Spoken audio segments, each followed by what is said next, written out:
I am Srinivas Dempo, Chairman of Dempo Group of Companies and President of Pathagali Jivottammat.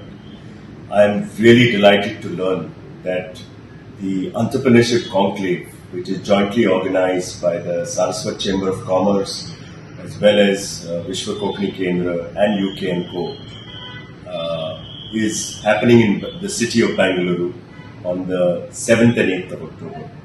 I would appeal to all the young boys and girls as well as to budding entrepreneurs to take part in these deliberations. I think it's extremely important as India traverses its journey to become the third largest economy in the world before 2028. There are enough opportunities for our young boys and girls to climb onto the bandwagon of entrepreneurship.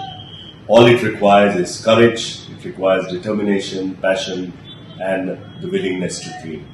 You will meet with many successful entrepreneurs from our community, and I would strongly urge you to come and discuss issues so that we can all gain from each other. Thank you and see you in Bengaluru on the 7th and 8th of October.